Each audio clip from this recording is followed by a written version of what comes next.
안녕하십니까 별내교회 성도 여러분, 3일 저녁 기도에 오신 여러분을 진심으로 환영합니다. 오늘 말씀의 제목은 꼭 제자여야 합니까? 라는 제목으로 말씀을 전하도록 하겠습니다. 사랑하는 여러분, 지난 시간 우리는 믿음에 대해 말씀을 나누었습니다. 믿음이란 무엇입니까? 눈에 보이지 않고 손에 잡히지 않는 이것은 한 사건으로 완전하게 설명되었습니다. 바로 베데스다에서 말입니다. 38년간 연못의 기적만을 바라보던 사람이 예수님을 의지하여 걸을 수 있게 되었습니다. 이것이 믿음으로 가능한 일이었다 설명하였습니다. 예수님이 그에게 오셔서 일어나 내 자리를 들고 걸어가라 라고 하셨을 때 이 병자는 먼저 예수님, 제 다리를 낫게 해주셔야 제가 걸어가죠? 라고 하지 않았습니다. 그저 예수님이 말씀하셨으니까 그 말씀에 의지하여 그렇게 할 수 있겠다고 생각했습니다. 또 그렇게 해야겠다고 믿었습니다. 그렇게 해야만 한다고 생각했어요. 늙은 병자의 눈앞에 자신의 회복을 상징하는 그 어떠한 현상도 보이지 않았습니다. 걸을 수 있다고 하는 용기를 북돋아주는 천사의 음성 같은 것도 귀에 들려오지 않았습니다. 오직 그의 앞에 있는 것은 예수님의 사랑이 넘치는 눈, 그것 하나뿐이었습니다. 그는 그 눈빛을 의지하여 한 번도 사용해보지 못한, 38년 동안 한 번도 사용해보지 못한 그 다리에 힘을 넣었습니다. 그리고 그 다음 순간 그는 건강한 사람이 된 것을 발견해왔습니다. 우리 지난 시간 살펴보았던 말씀의 핵심을 다시 한번 좀 읽어드리도록 하겠습니다. 생애비 52페이지에 있는 말씀입니다. 그대는 완전하게 되었다는 것을 느낄 때까지 기다리지 말고 이렇게 말하라. 나는 그것을 믿는다. 그렇게 될 것이다. 왜냐하면 내가 그렇게 느끼기 때문이 아니라 하나님께서 영원한 신 말씀으로 약속하셨기 때문이다. 사랑하는 별내교회 성도 여러분, 우리 모두가 이 믿음을 활용하는 일에 성공하게 되기를 간절히 바랍니다. 그렇게 한다면 38년 된 병자, 비록 자신의 죄로 인하여 그 질병이 시작되었고 모든 세월을 허송세월해서 참으로 온 인생을 흘려보낸 것 같았지만 그 사람 거기서 새로운 시작, 뉴 스타트 했습니다. 이것과 같이 믿음을 활용하는 우리의 삶도 어떻게 할 수 있습니까? 새로운 시작, 뉴 스타트를 할 수 있게 될 것입니다. 오늘 이제 6장을 넘어 7장 7번째 제자 되는 길이라고 하는 생애의 빛의 챕터를 함께 나누도록 하겠습니다. 여러분 혹시 이 생애의 빛이라는 책이 옛날에는 제목이 뭐였는지 기억하십니까? 예, 정로의 계단이었습니다. 제가 고등학교 때 정로의 계단을 처음 이제 접하게 됐는데요. 아주 낡은 표지만 봐도 무시무시해 보이는 그런 책이었어요. 굉장히 오래돼가지고 갈색의 책자에 막 이 끝에는 다 떨어지고 막 이런 책이었는데 딱 보기만 해도 무시무시해 보였습니다. 아니나 다를까 제가 열어보고서 몇 장 읽다가 포기하고 말았어요. 너무 어려워가지고 단어가. 그러다가 얼마 있어서 제 친구가 이제 영어 공부하는데 너무 좋다고 책을 하나 소개해줬는데 그 책의 이름이 생애의 빛이었습니다. 그때는 그 책이랑 이 책이랑 다른 건 줄 알았어요. 그래서 그냥 이제 생애의 빛을 제가 읽었는데 나중에 알고 보니까 이거랑 똑같은 거였구나 하는 걸 좀 깨닫게 되었습니다. 어쨌든 생애의 빛은 좀 읽을만 했는데 생애의 빛은 어떤 특징이 있죠? 정로의 계단에 비해서 단어가 조금 쉬워졌어요.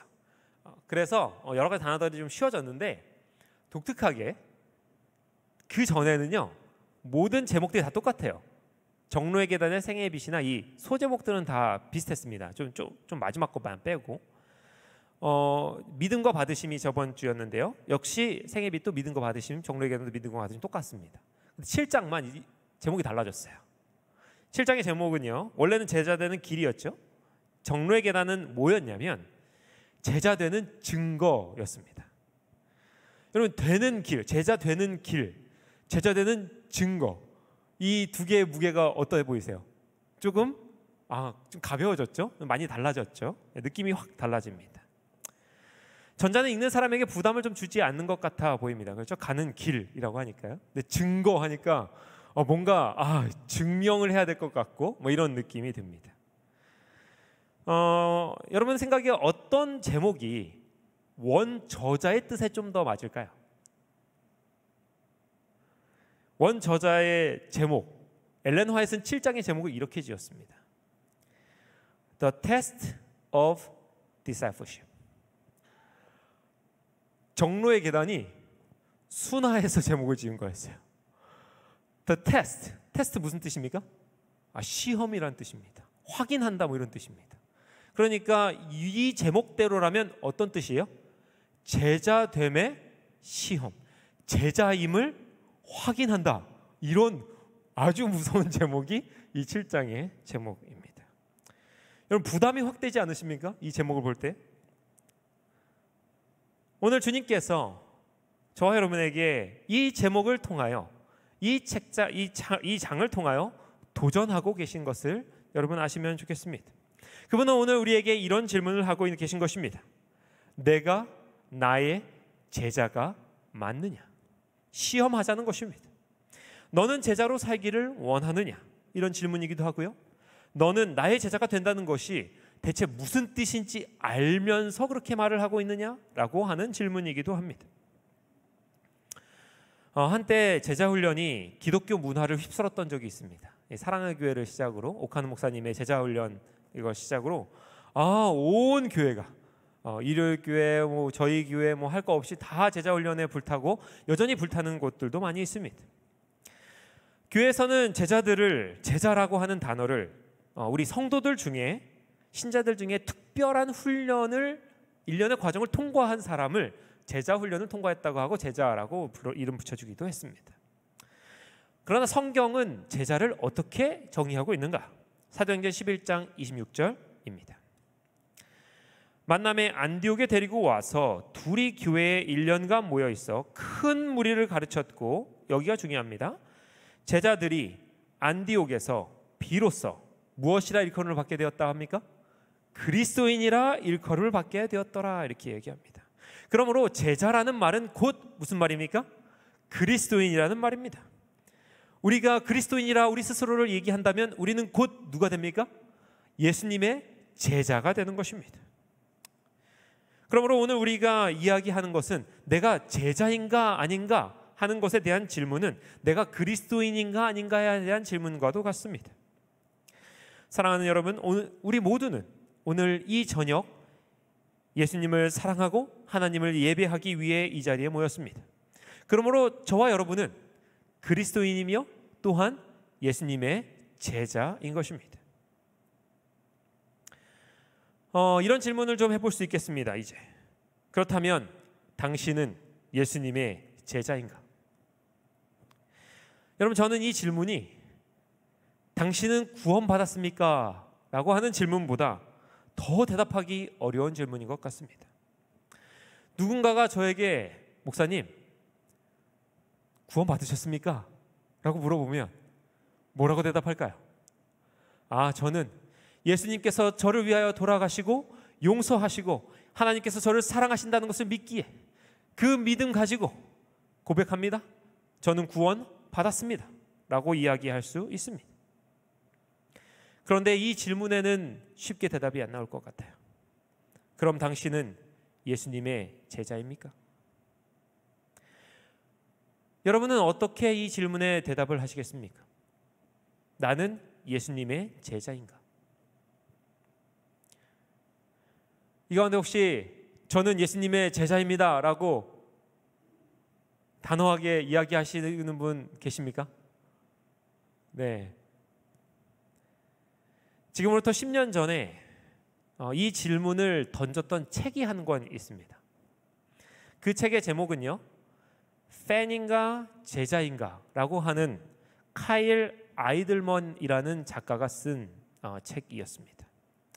당시에 이 책이 나왔을 때 매우 큰 영향을 끼쳤으며 아주 많은 사람들이 읽었던 책입니다. 제가 신학과 다니던 시절에도 이 책을 읽는 사람을 몇 명이나 봤던 적이 있습니다. 이 책의 시작에 이런 질문을 동일하게 던집니다. 당신은 예수님의 제자입니까? 이렇게 물어봐요. 그러면서 곧바로 이 질문에 성급하게 대답하려는 사람들에게 이러한 설명을 덧붙입니다. 첫 번째, 제가 당신은 예수님의 제자입니까? 라고 하는 이 질문은 당신이 매주 3번씩 교회에 다닙니까? 라는 질문이 아닙니다. 모태교인이냐 또는 침례를 받았느냐를 묻는 것도 아닙니다. 설교 시간에 감동을 받고 눈물을 흘린 적이 있었느냐라고 묻는 것도 아닙니다. 성경책을 3권 이상 집에 소유하고 있거나 교회에 올 때 항상 성경책을 들고 오시느냐라고 묻는 게 아닙니다. 교회 직분을 가지고 계시는지, 교회에서 성도들에게 좋은 평판을 받고 계시는지, 이걸 묻고자 제자입니까? 라고 물어본 게 아닙니다. 마지막으로 당신의 핸드폰 뱃소리가 교회 음악이거나 매일 출퇴근길에 설교를 듣는 사람이기 때문에 당신은 제자입니까? 라고 물어본 것이 아닙니다 라고 설명을 덧붙입니다. 여러분, 이런 것들이 예수님의 제자이냐 아니냐를 대답하는 요소가 아니라면 대체 예수님의 제자라고 불릴 수 있는 조건은 무엇이 있단 말입니까? 무엇이 우리를 그리스도인이요 제자라고 할 수 있겠습니까? 여러분, 오늘 요한복음 3장을 펴면 니고데모라고 하는 사람이 등장합니다. 여러분, 니고데모 누구입니까? 그에 대한 성경의 짧은 묘사는 이렇습니다. 바리새인이요 유대인의 지도자라.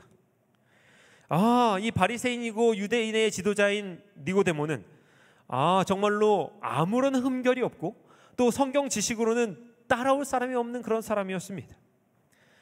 정규교육을 받은 모든 유대인은 13살에 모세오경을 다 외우게 되어 있습니다. 그 이상의 교육을 받는 사람은 15세 이전에 성경 구약 전체를 다 외우도록 만들어져 있습니다. 그렇기 때문에 이 니고데모는 당연히 뭘 다 외울 수 있는 사람이에요? 구약 성경을 줄줄줄줄 외울 수 있는 사람이었습니다. 그런 그가 예수님을 찾아왔어요. 여러분, 구약 성경에 대해서 이렇게 빠삭하게 알고 있는 사람이 제자의 자격이 있습니까? 없습니까? 여러분, 이 사람은 제자의 자격이 있을 뿐만이 아니라 선생의 자격이 있는 사람입니다. 그런데 예수님은 그에게 이렇게 말씀하십니다.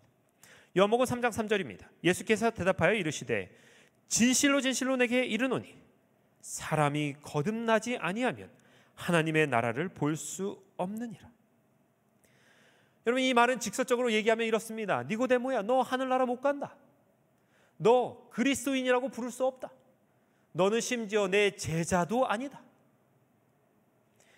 예수님은 니고데모에게 거듭나야 이 모든 것들이 가능하다고 이야기하셨습니다. 거듭난다는 뜻은 무슨 말일까요?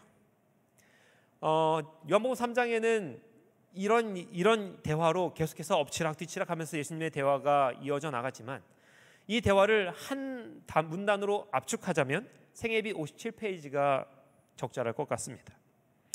제가 읽도록 하겠습니다. 사람의 눈으로 볼 수 없는 이 거듭나게 하는 성령의 능력은 사람의 마음 안에 새 생명을 나게 하나니 그것은 하나님의 형상대로 새 사람을 만들어낸다. 변화는 우리 품성과 습관과 우리의 직업에 나타나게 될 것이다. 그리하여 과거와 현재 사이의 차이가 분명하고 확실하게 드러나게 될 것이다. 여러분, 아까 7장의 제목이 뭐라고 했죠? 원어로? 영어로? 테스트. 시험한다는 것입니다. 제자됨을 시험하는 것을 설명하는데 여기 2개의 단어가 특별하게 등장합니다. 첫 번째는 변화요, 두 번째는 차이입니다. 제자란 거듭난 사람을 말하는 것입니다. 거듭났다는 것은 변화했다는 것입니다. 이전의 삶과는 전혀 연관이 없을 만큼 완전하게 변한 것을 거듭남이라고 합니다. 예수님께서 니고데모와의 대화에서 놀라운 말씀을 하신 것은 제자됨의 자격이라는 것이 지식의 높낮이에 있다고 하는 것이 아닌 것입니다. 니고데모는 그렇게 알았어요. 지식의 높낮이, 제자들이, 예수님 제자들 보니까 어때요? 어부들이며 뭐 제대로 교육도 받지 못한 사람들입니다. 모세오경도 채 외우지 못하는 사람들이. 그 사람들도 예수님 제자가 됐는데 구약 성서를 다 외우고 있는 나는 뭐예요? 당연히 예수님 제자 될 수 있지.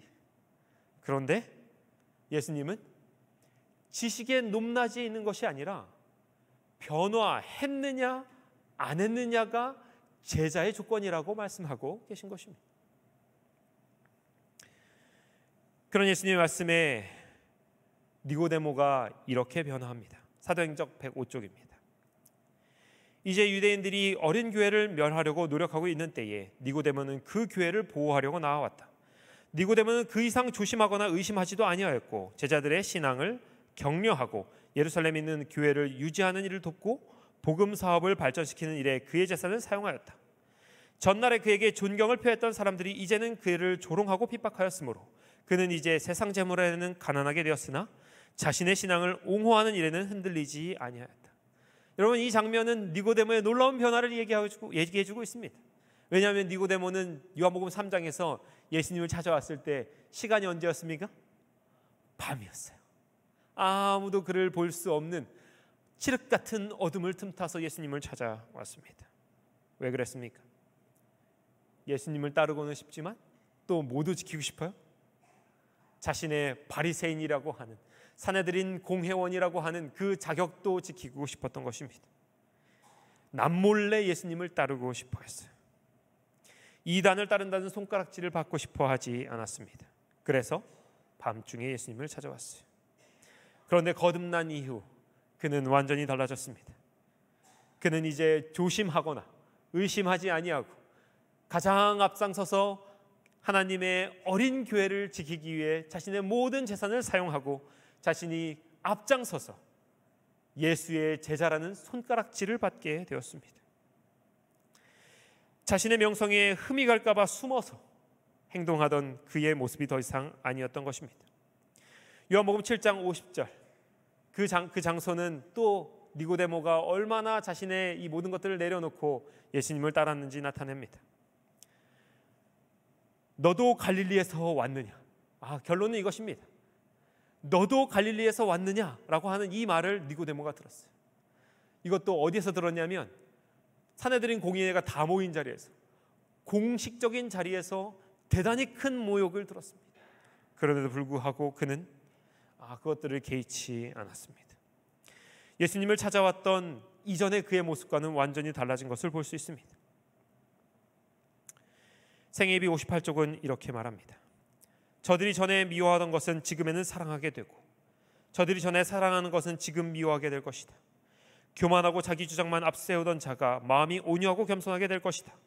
허영심이 많고 거만하던 자가 침착하여지고 근신하게 될 것이다. 음주하던 자가 절제하고 방탕하던 자가 깨끗하게 될 것이다. 세상의 허영적 습관과 유행은 버리는 바 될 것이다. 세상의 명성을 사랑하던 니고데모는 이제 그의 명성을 버리는 자가 되었습니다. 사랑하는 여러분, 우리도 이러한 변화가 필요합니다. 우리에게 이러한 변화가 있을 때 우리도 예수의 제자라는 말을 쓸 수 있게 될 것입니다.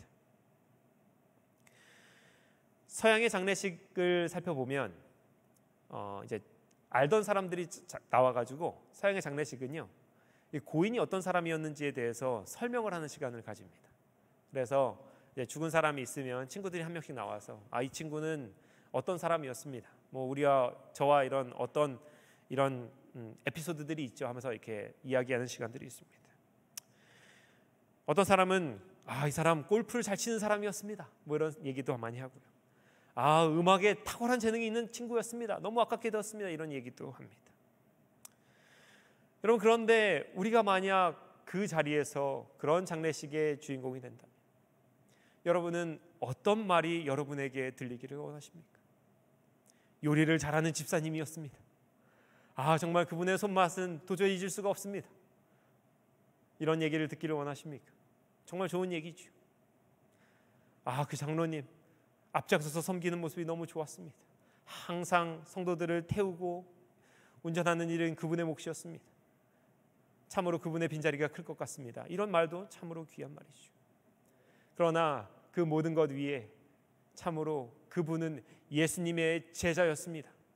그분의 삶의 변화는 나를 감동케 했습니다. 나의 삶의 변화는 그분의 삶의 변화를 따른 것이었습니다.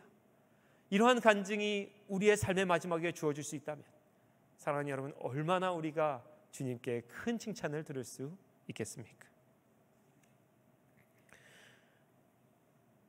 참으로 삶의 변화를 극적으로 드라마틱하게 겪은 사람이 오늘 한 명 더 소개하려 합니다. 바로 제자 요한입니다. 시대소망 295페이지입니다. 요한과 그의 형제는 우레의 아들들이라 불렸다. 그들이 예수님과 함께 있을 때에 사람들이 조금이라도 그분을 멸시하면 그들은 분노하고 도전하였다. 악한 성질, 복수심, 비평하는 정신이 이 사랑받던 제자의 마음에 가득 차 있었다. 요한은 자존심이 세고 하나님의 나라에서 첫째가 되고자 하는 야심이 있었다.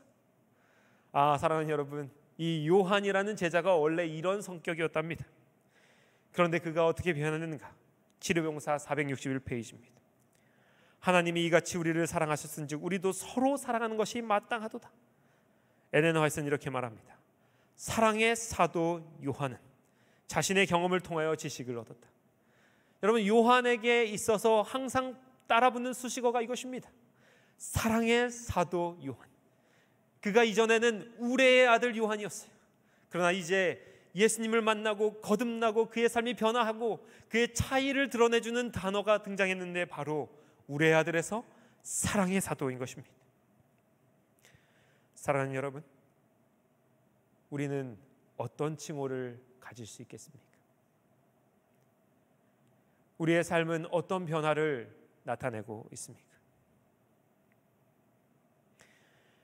우리의 아들이 사랑의 사도가 됐다는 것은 단순히 그가 그렇게 했다는 것을 나타내는 것이 아니라 그와 똑같이 행하는 자는 누구든지 그러한 변화를 얻을 수 있다는 보증이기도 합니다. 오늘 주님께서는 저와 여러분에게 그분의 제자 중 한 명인 요한이 그랬던 것처럼 우리도 변화될 수 있다고 초청하고 계신 것입니다. 생애의 빛 다시 59쪽입니다. 그리스도 품성의 아름다운 점들이 누구에게 나타날 것입니까? 그를 따르는 자들에게 나타날 것이다. 제자들에게 나타난다 이 말입니다. 하나님의 뜻을 행하는 것은 그리스도가 즐거워하시는 것이었다. 하나님께 대한 사랑과 그의 영광을 드러내려는 열성은 우리 구주의 생애의 주동력이 되었다. 사랑은 그의 모든 행동을 아름답게 하고 고상하게 하였다. 사랑은 하나님께로부터 나온 것이다. 하나님께 마음을 바치지 아니한 자는 사랑을 창작할 수도 없고 만들어낼 수도 없다. 사랑은 오직 예수께서 다스리시는 마음에서만 찾을 수 있는 것이다. 여러분, 변화의 주동력이 뭡니까? 사랑입니다. 사랑. 예수 그리스도의 마음에서 우리의 마음으로 전달되어 오는 바로 그 사랑이 오늘 우리의 변화를 이끌 수 있다는 것입니다. 제자들은 예수님을 보통 큐리오스라고 불렀습니다. 이건 무슨 뜻이냐면 주님이라는 뜻입니다. 그러면 그 단어에 해당하는 제자들은 스스로를 무엇이라 불렀냐면 둘로스라고 불렀습니다. 이 둘로스는 무슨 뜻이냐면 종 혹은 노예라는 뜻입니다. 그들은 예수님을 사랑하였고 그분에게 봉사하기를 원하였고 그분의 말씀에 순종하기를 원한다는 뜻으로 스스로 종이 된 것입니다. 여러분, 그뿐만이 아닙니다. 우리 주님께서도 이와 같은 일을 우리를 위해서 하셨습니다. 그분은 우리를 사랑하셔서 인자가 되셨고 인생보다 더 상한 자가 되셨으며 결국 우리의 발을 씻기시는 종 중에서도 가장 하위에 속하는 종이 되셔서 우리를 섬기셨고 마침내 십자가를 대신 지시고 우리를 위하여 돌아가신 예수님의 모습을 볼 수 있습니다. 끝없는 사랑이 만든 변화인 것입니다. 우리에게도 이러한 사랑으로 인한 변화가 있기를 간절히 소망합니다. 예수님에게부터 이 사랑을 받는 저와 여러분이 되시기를 바라겠습니다. 생애비 59쪽은 이제 마지막으로 좀 한 가지를 우리가 점검하고 가야 되게 되는 부분을 이야기하고 있습니다. 하나님의 자녀들, 특히 새로 하나님의 은혜를 의지하기 시작한 자들, 이제 뭡니까? 거듭나려고 하는 사람들, 변화를 추구하는 사람들, 이 사람들이 각별히 삼가야 할 두 가지 과오가 있다고 합니다. 그 하나는 자신의 행실과 자신의 힘을 의지하는 것이다. 이와 정반대되면서도 그보다 못하지 않게 위험한 과오가 있는데, 그리스도를 믿기만 하면 사람은 하나님의 율법을 지킬 의무에서 벗어난다고 하는 그것이다. 이렇게 말합니다. 여러분, 첫 번째 위험에 대해서 좀 설명해 드리겠습니다. 자신의 힘과 행실을 의지하는 것. 이것이 왜 일어날까요? 거듭나려고 할 때, 변화를 추구하려고 할 때 왜 자신의 힘과 능력을 의지하게 될까요? 이것은 간단합니다. 자신과 남을 비교할 때 이런 일이 벌어집니다.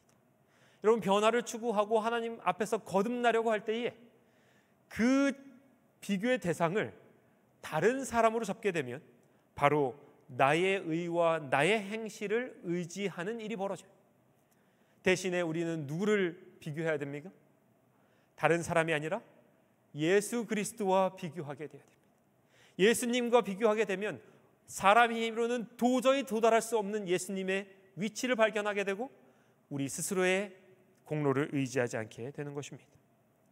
두 번째 위험은 무엇이었습니까? 율법 필요 없다, 이런 거예요. 이거 뭐냐 하면 포기해버리는 것입니다. 거듭되는 실패에 죄로 인하여 마음이 계속해서 상할 때 이러한 일이 벌어집니다. 우리의 삶에서 죄와 싸우는 일이 여러분 쉽습니까? 어렵습니까? 성경은 지난번에 얘기했듯이 전쟁이라고 됐어요. 싸움이라고 했습니다. 쉽지 않아요. 연약한 나의 모습, 매번 계속해서 쓰러지는 나의 모습을 보면 너무나 속상한 일이기도 합니다. 그렇기 때문에 사람들이 어떻게 해버려요? 포기해버려요. 율법 못 지키는 거구나. 율법은 나랑 상관이 없구나 해버리는 것입니다. 그런 분들에게 오늘 또 위로의 말씀이 예비되었습니다. 생애비 65쪽입니다. 그대가 예수께로 더 가까이 갈수록 그대의 허물이 그대의 눈에 어떻게 되어 보입니까? 더 많이 드러나 보일 것이니 대개 이는 그대의 시력이 더욱 밝아졌소. 그대의 불완전한 것이 예수의 완전하신 품성에 대조되어 더욱 뚜렷이 나타나게 보이게 되는 까닭이다. 이것은 사단의 미혹이 그 힘을 잃어버리고 그 대신에 하나님의 성신의 생기 있는 감화가 그대를 각성시키고 있는 증거이다. 사랑하는 여러분, 혹시 거듭남이나 변화, 죄와의 싸움으로 정말 어려운 싸움하고 계시는 분 계십니까? 스스로에게 매일매일 실망하는 분 계십니까? 이거 안 되나 보다 하는 생각하시는 분 계십니까? 오늘 위로의 말씀이 여기 있습니다. 여러분이 그 생각을 하게 되는 것, 그 눈을 갖게 되는 것 자체가 성령으로 인하여 여러분의 마음이 이끌리고 있고 성령의 새롭게 하시는 은혜가 여러분을 각성시키고 있기 때문이라고 말합니다. 여러분, 유다는 이런 경우가 없었어요. 초기문제 165쪽입니다. 저는 참 놀란 부분이 있었습니다. 사단은 유다를 속여 그가 그리스도의 뭐래요? 참된 제자 중에 하나라고 생각하도록 하였다. 여러분, 유다는 뭘 못했어요? 유다는 자기가 죄인이라는 생각을 한 적이 없어요. 나는 예수님의 참된 제자지. 내가 변할 게 뭐가 있어? 나는 변할 게 없어. 나는 완벽해. 이 생각을 한 게 누구예요? 유다예요. 그러므로 우리가 연약한 모습을 보이고 우리의 마음을 찢어지게 하는 그런 실패가 우리에게 있을 때 우리는 오히려 유다의 마음이 아닌 것을 기뻐해야 되는 것입니다. 마지막 65쪽입니다. 우리가 우리 자신에게 자랑할 만한 것이 적다고 보면 볼수록 우리는 우리 구주의 무한하신 순결과 사랑 가운데서 존중하는 많은 것을 보게 될 것이다. 우리 자신의 죄가 중하다는 것을 깨닫게 될 때에 우리를 사유하시는 자에게로 달려가게 될 것이다. 사람이 자신의 속절없음을 깨닫고 그리스도께 손을 내밀 때에 그는 당신의 능력을 나타내실 것이다. 도움을 요구하는 느낌이 우리로 하여금 더욱 하나님과 그의 말씀에게로 이끌게 할수록 우리는 하나님의 품성에 대한 더욱 고상한 관찰을 하게 될 것이고 그의 형상을 더욱 완전히 반사하게 될 것이다. 간단하게 말하면 부족함을 느낄수록 더욱 주님께 다가가게 된다는 것입니다.